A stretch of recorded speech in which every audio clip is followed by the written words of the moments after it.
அகில இந்திய காங்கிரஸ் கமிட்டி தலைமைதான் கூட்டணி குறித்து தீர்மானிக்கும் என தமிழ்நாடு காங்கிரஸ் கமிட்டி தலைவர் செல்வ பெருந்தகை தெரிவித்துள்ளார். சென்னை ஆரியபுரத்தில் உள்ள தமிழ்நாடு காங்கிரஸ் கமிட்டி முன்னாள் தலைவர் வாழப்பாடி ராமமூர்த்தியின் திருவுருவ சிலைக்கு தமிழ்நாடு காங்கிரஸ் கமிட்டி தலைவர் செல்வ பெருந்தகை மாலை அணிவித்து மரியாதை செலுத்தினார். அப்போது காங்கிரஸ் கிராம கமிட்டி ஒருங்கிணைப்பாளர் பீட்டர் அல்போன்ஸ், மாநில துணைத் தலைவர் சொர்ணா சேதுராமன், தென் சென்னை மாவட்ட தலைவர் முத்தழகன் உள்ளிட்ட பலர் உடனிருந்தனர்.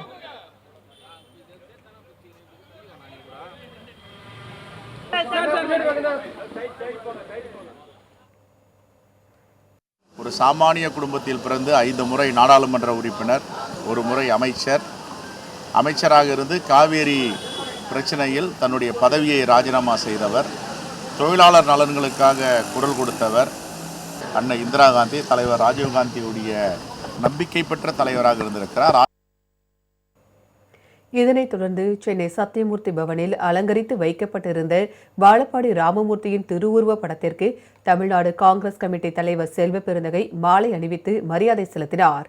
இதில் காங்கிரஸ் கிராம கமிட்டி ஒருங்கிணைப்பாளர் பீட்டர் அல்போன்ஸ், மாநில துணைத் தலைவர் சொர்ணா சேதுராமன், கே விஜயன், உ பலராமன், அகில இந்திய காங்கிரஸ் கமிட்டி தேசிய செயலாளர் சி.டி. மெய்யப்பன், மீனவர் காங்கிரஸ் தலைவர் ஜோர்டன், மாநில அமைப்பு செயலாளர் ராம்மோகன், மாவட்ட தலைவர் முத்தழகன், இலக்கிய அணி தலைவர் புத்தன் உள்ளிட்ட பலர் கலந்து கொண்டனர்.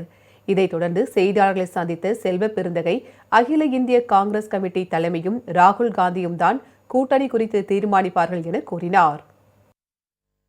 கூட்டணி என்றால் கூட்டணியை தீர்மானிப்பது அகில இந்திய காங்கிரஸ் கமிட்டி. எங்கள் தலைவர்கள் இருக்கிறார்கள், மல்லிகார்ஜுன கார்கே இருக்கிறார், தலைவர் ராகுல் காந்தி இருக்கிறார். இவர்கள் பேசி முடிவெடுப்பார்கள்.